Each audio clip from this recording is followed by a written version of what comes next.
Assalamualaikum warahmatullahi taala wabarakatuh. Selamat datang kembali di channel Pixie Cerita Horor yang diambil dari kisahnya Mbak Anis Agustina tentang pengalaman kakaknya ketika bekerja di salah satu SPBU di Banjarmasin. Dan untuk seperti apa kisahnya, mari kita masuk ke ceritanya. Perkenalkan, nama saya Paldo. Saya salah satu seorang karyawan di sebuah SPBU bagian pengecekan minyak dan pengawasan kerja. Kejadian ini terjadi jauh sebelum saya menjadi karyawan tetap di sana. Peristiwa ini dimulai terjadi pada tanggal 13 Juli 2015. Saat itu saya baru memulai bekerja di SPBU di Bandar Lampung dan sedang masa trainingnya, lebih tepatnya. Pekerjaan ini mengharuskan saya berangkat sekitar jam setengah 6 untuk mengecek kualitas minyak. Sesudah mengecek kualitas minyak, pukul 06.00 sudah bisa buka untuk mengoperasikan penjualan. Konon dulu tempat ini bersengketa, tapi di sini saya bukan membahas sengketanya, namun apa yang saya dapati di awal-awal pekerjaan saya di sini. SPBU ini bukan yang buka 24 jam. Ya, kami beroperasi dari jam 6 pagi sampai jam sore. Kadang setengah 6 kami sudah tutup karena jalur tempat SPBU ini tergolong jalur sepi. Singkat cerita, hari itu kami tutup pada jam 6:10, lebih sedikit dari lama biasanya karena sedang banyak konsumen setelah para pegawai hitung-hitungan untuk total penjualan. Pekerjaan harian saya itu pun dimulai. Pekerjaan saya adalah sebagai pengawas di sana untuk bagian pengecekan minyak. Sesudah semua operator selesai bekerja, saya cek minyak satu persatu untuk sampel besok pagi. Apa ada perubahan atau tidak selama penyimpanan semalaman.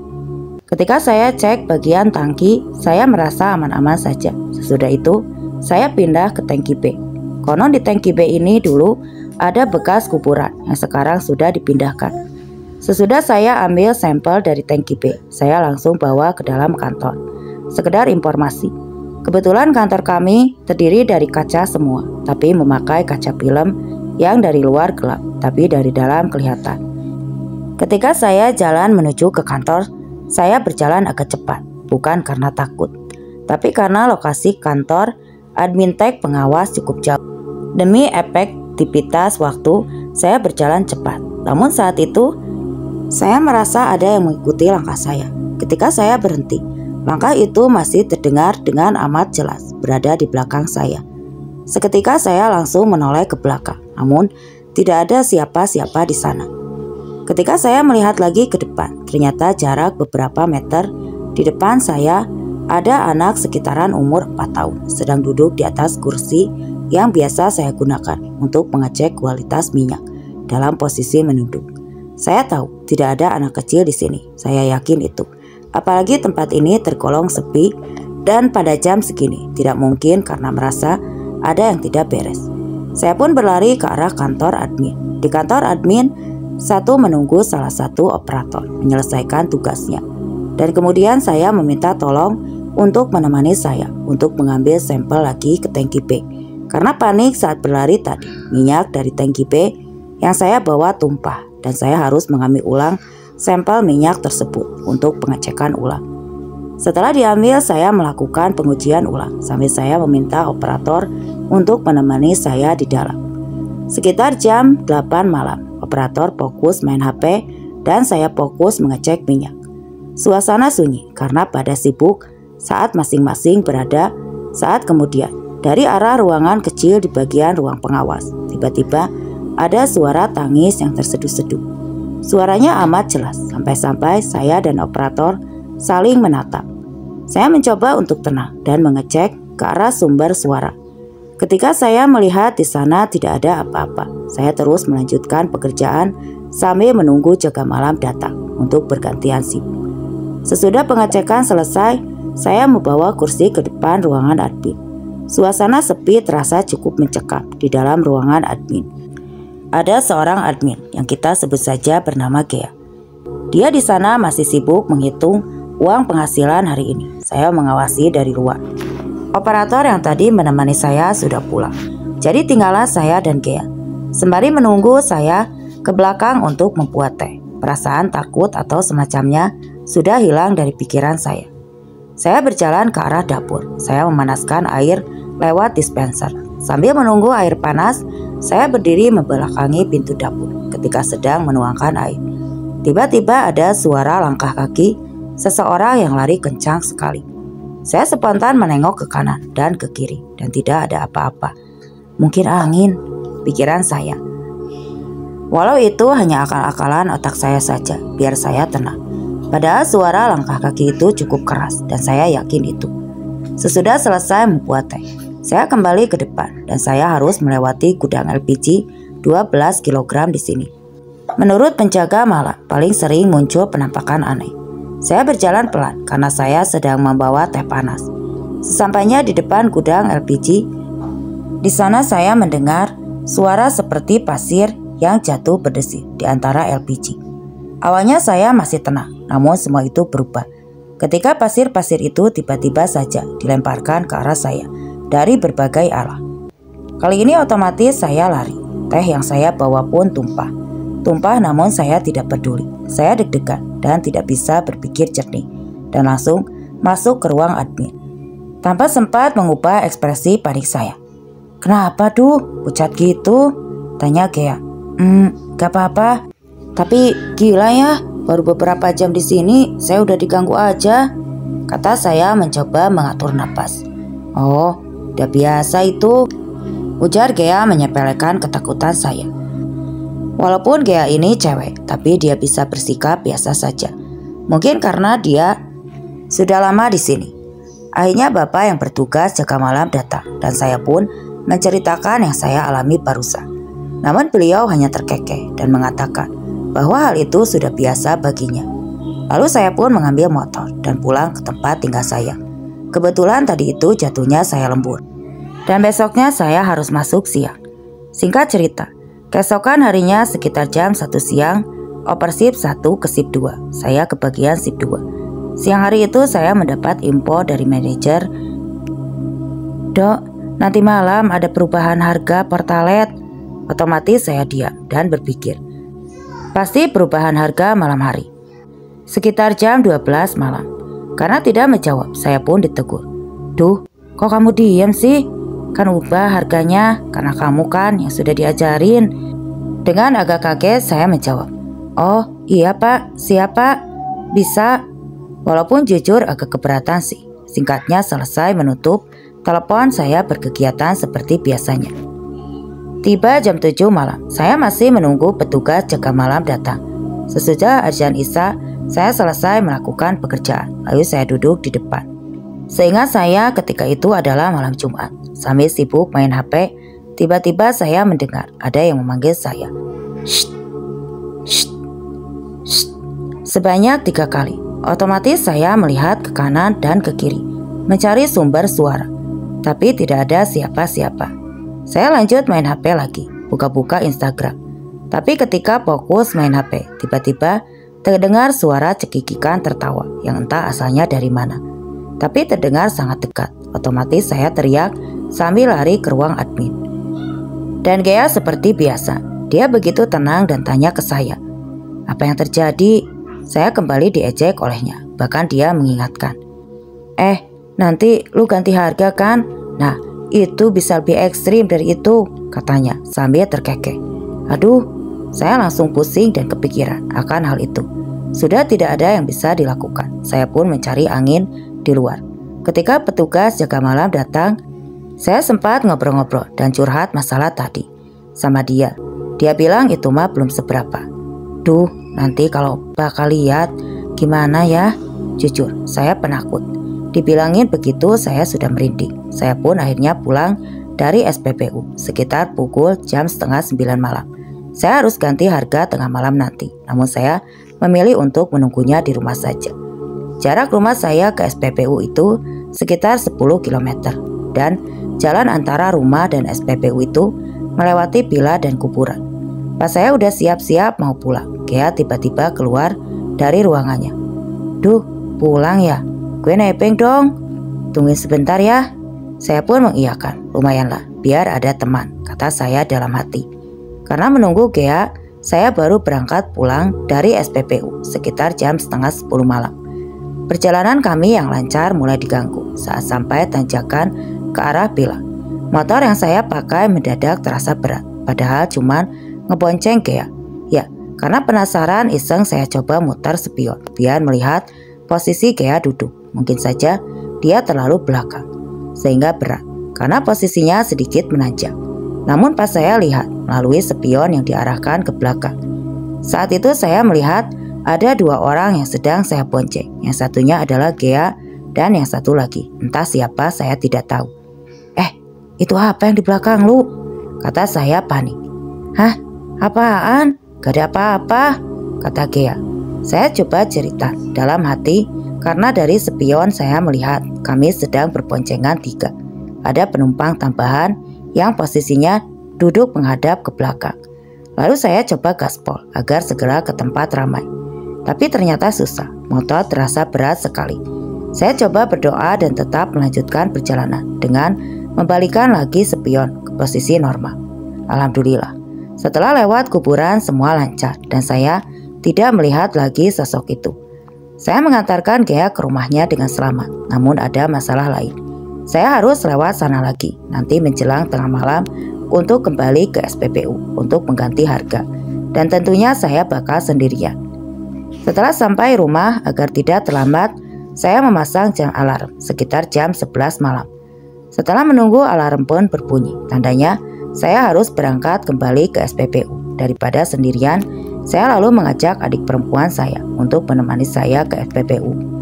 Untunglah selama di jalan aman dan kami tiba di SPPU dengan selamat tanpa ada kejadian aneh ataupun ketika sampai di SPPU. Di sana sudah ada bapak yang jaga malam. Saya lalu mengajak dia ngobrol hingga tibalah jam 12 malam. Saya langsung mengganti harga. Kebetulan pompa Pertalite ada di tangki B, dan seketika mengingat kejadian yang saya alami kemarin malam, saya meminta yang jaga malam untuk menghidupkan mesin dan saya bergegas untuk mengganti harga. Jika saya sampai di mesin pompa dan sesegera mungkin untuk merubah harga ditemani oleh adik saya. Tapi tiba-tiba saya mendengar suara anak kecil menangis. Saya terdiam dan adik saya juga diam. Saya kira itu awalnya hanya imajinasi saya yang ketakutan.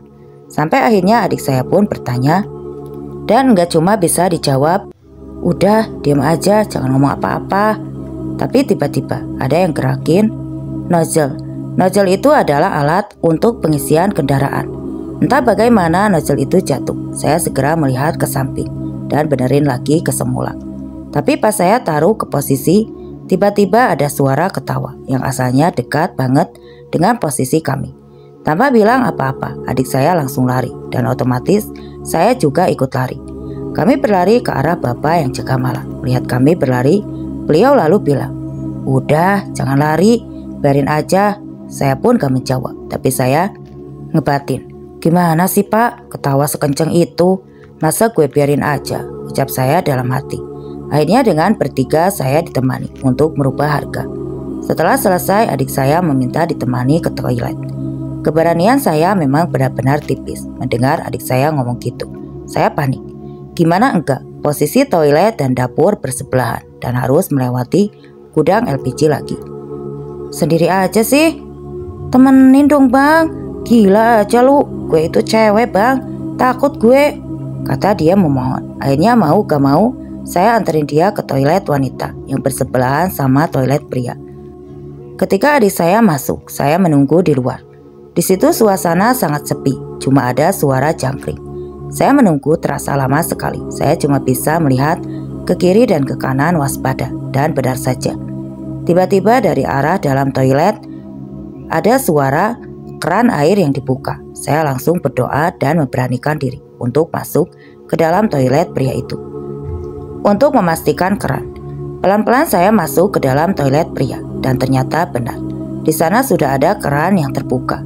Gak tahu siapa yang membukanya. Saya pun masuk untuk mematikan dan ketika mau keluar, belum sampai pintu keluar, pintu toiletnya nutup dengan kencang dan dengan sendirinya. Saya kaget, tapi dengan sisa keberanian saya menoleh melihat ke sekeliling dan memang tidak ada apa-apa di sana dan tidak ada siapa-siapa. Di luar terdengar adik saya memanggil, "Bang, abang." Terdengar dia berteriak dengan suara parau seperti mau menangis. "Iya, tunggu," kata saya. Saya pun keluar dari toilet biriak bertepatan dengan lampu tengah yang mati nyala. Adik saya lari, tapi saya enggak. Saya jalan biasa sebagaimana yang disuruh oleh Pak Hambali. Sebut saja namanya begitu. Bapak yang sedang bertugas malam. Saya melewati gudang LPG dan di situ saya melihat ada wanita yang duduk sambil ungkang kaki. Suaranya terasa berat. Lehernya seperti tidak bisa menoleh. Setelah sekian detik, barulah saya bisa menjerit. Pak Hambali yang mendengar teriakan saya spontan lari ke arah saya.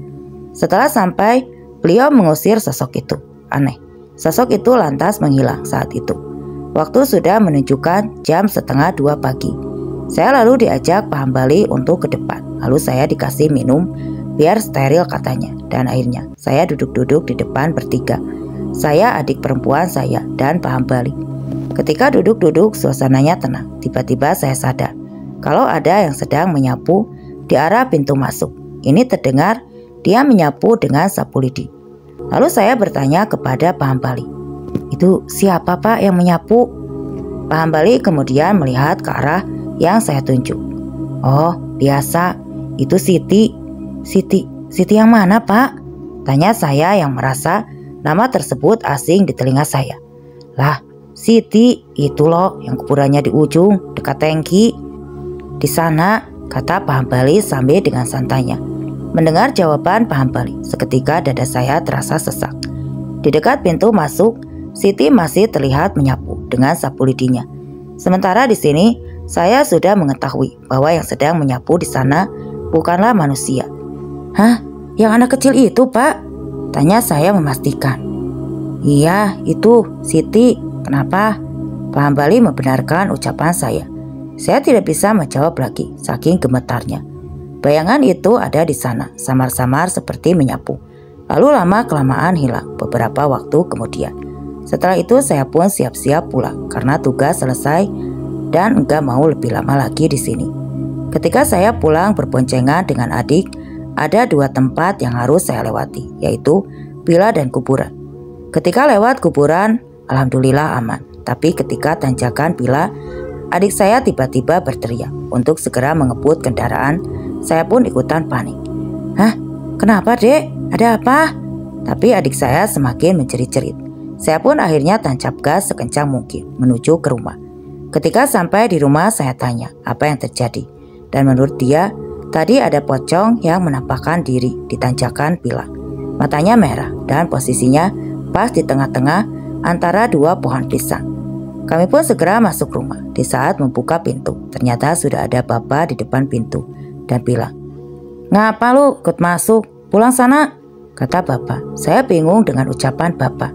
Ya, apa kami diusir karena pulang terlalu malam? Ya, atau saya lalu melihat ke adik saya. Dia pucat dan pandangannya kosong. Kami berdua lalu disuruh duduk sama bapak di ruang tamu. Saya disuruh minum. Seakan-akan bapak tahu ada sesuatu yang terjadi. Dan benar saja, ketika saya baru cerita, bapak udah memotong. Iya, bapak sudah tahu. Tadi dia ikut kalian, tapi gak sampai naik motor," kata bapak menyela adik saya yang terlihat masih bengong. Lalu ditepuk oleh bapak. Baru setelah itu dia agak sadar. Akhirnya setelah mendapat nasihat dari bapak, saya pun beranjak tidur. Kebetulan kamar saya ada di lantai atas, tapi malam itu saya meminta untuk tidur di bawah saja sama bapak dan emak. Sesekali saya melihat adik saya masih saja bengong, tapi kalau diajak ngobrol sudah sedikit nyambung. Akhirnya kami semua terlelap tidur. Di dalam tidur itu pun saya mimpi. Siti mengajak saya main-main. Di mimpi itu saya dikasih sapu sama Siti tanpa mengatakan apapun. Singkat cerita, pada pagi harinya saya ceritain mimpi itu ke manajer tentang mimpi saya semalam. Ini sosok Siti sendiri nyatanya sudah dikenal karyawan lain, terutama yang sudah lama bekerja di sana. Menurut manajer saya dan dalam pikiran dia itu adalah kode kalau dia minta makamnya dibersihkan. Akhirnya malam harinya seluruh karyawan diminta untuk kirim doa dan tutup lebih awal dan lebih memperhatikan lagi kebersihan bekas lokasi makam Siti. Semenjak itu kejadian mistis jauh berkurang di SPPU kami. Sekalipun ada gangguannya, nggak seberapa ekstrim. Ya paling hanya sekedar ketawa kecil dan suara menangis aja. Dan kini saya yang sudah bekerja di sini sekian tahun pun sudah merasa terbiasa. Sekian dan sedikit cerita dari saya. Terima kasih. Dan cerita pun selesai. Oke teman-teman, sekian untuk kisah yang saya bawakan kali ini. Semoga apa yang saya ceritakan tentunya dapat menghibur. Terima kasih untuk yang sudah mampir. Wassalam.